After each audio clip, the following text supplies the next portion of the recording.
Hi guys, நான் இன்றைக்கி உங்களுக்கு இட்லி பொடி செய்து எப்படின்னு சொல்லி தரேன். அதுக்கு ஃபஸ்ட்டு நான் அரை கப்பு உளுந்து எடுத்திருக்கேன்.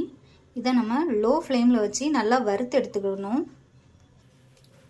இதை நம்ம வறுத்த நேரம் பேனில் எந்த ஒரு தண்ணியுமே இருக்கக்கூடாது.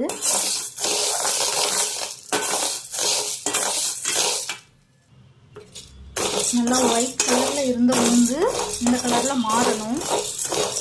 கறியை விட்டுறக்கூடாது. இந்த மாதிரி நல்லா வறுத்தோன்னா நம்ம அடுப்பு ஆஃப் பண்ணிடலாம். இதை தனியாக நம்ம இன்னொரு பிளேட்டுக்கு மாற்றி வச்சுட்டு அதே பேனில் ஒரு 7 வத்தல் எடுத்திருக்கேன்.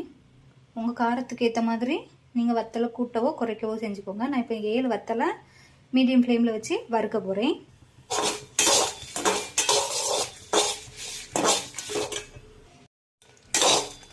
இந்த மாதிரி வத்தல் நல்லா வறுபடணும். இப்போ இதையும் ஒரு பிளேட்டில் நான் மாற்றி வச்சுருக்கேன். இப்போ அதே பேனில் ஒரு கொத்து கருவேப்பிலையை நல்லா வறுத்து எடுத்துக்கலாம். நம்ம எதுக்கு இந்த மாதிரி வறுக்கிறோன்னா ஈரத்தன்மை எதுவுமே இதில் இருக்கக்கூடாது. ஏன்னா நம்ம பொடி நம்ம நிறைய நாள் வச்சு சாப்பிட்றதுல இந்த மாதிரி ஈரத்தன்மை இருந்ததுன்னா சீக்கிரம் கெட்டு போயிடும். அதுக்காண்டி தான் நம்ம இப்போ எல்லா பொருளையுமே வறுத்து எடுத்துருக்கோம்.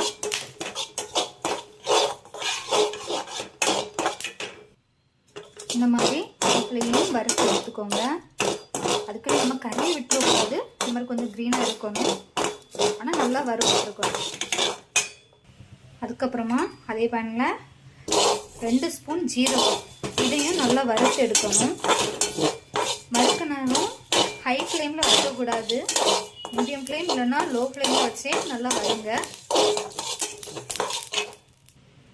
இந்த மாதிரி கலர் செஞ்சானா போதும். இப்போ இதையும் மாற்றி வச்சுக்கலாம். ஃபைனலாக இதுக்கு தேவையான உப்பையும் வறுத்தெடுக்கணும். கல் உப்பு தான் வறுத்தெடுப்பாங்க. இப்போ என்கிட்ட கல் உப்பு இல்லாததுனால நான் இன்னைக்கு இந்த சால்ட்டு தான் ஆட் பண்ணுறேன்.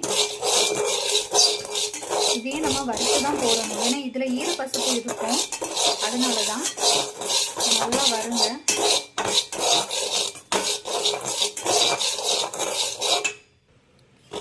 உப்பு இந்த மாதிரி லைட்டாக கலர் செஞ்சாதான் போதும். இப்போ இது எல்லாமே நம்ம ஆற வைக்கலாம்.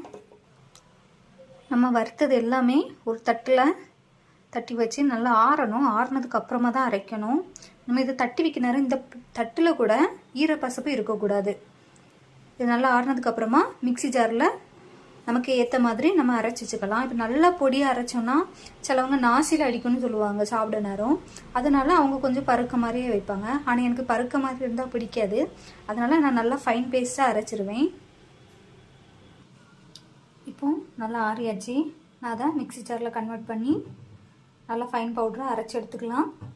நம்ம மிக்சி ஜாரில் கூட தண்ணி இருக்கக்கூடாது. ஒரு சின்ன ட்ராப் கூட தண்ணி இருக்கக்கூடாது. நான் எப்பவுமே இந்த மாதிரி தான் அரைப்பேன். உங்களுக்கு இந்த மாதிரி நல்லா ஃபைன் பவுடராக வேண்டான்னா கொஞ்சம் துருவாக எடுத்துக்கோங்க. டேஸ்ட் பாருங்கள், சால்ட்டெல்லாம் டேஸ்ட் பாருங்கள். உங்களுக்கு சால்ட்டு கூட கொஞ்சம் போடணுன்னா நீங்கள் லைட்டாக வறுத்து ஆட் பண்ணிக்கலாம். இந்த டைமில் கல் உப்பு தனியாக போட்டு நீங்கள் மிக்சிலலாம் அரைக்காதுங்க. பொடி உப்பே நான் லைட்டாக வறுத்து உங்கள் தேவைக்கிறப்ப நீங்கள் லைட்டாக ஆட் பண்ணிக்கோங்க. எனக்கு நான் போட்ட சால்ட்டு கரெக்டாக இருக்குது. நீங்களும் வீட்டில் எதாவது ட்ரை பண்ணிவிட்டு எப்படி இருக்குன்னு கமெண்ட் பண்ணுங்கள். Bye guys.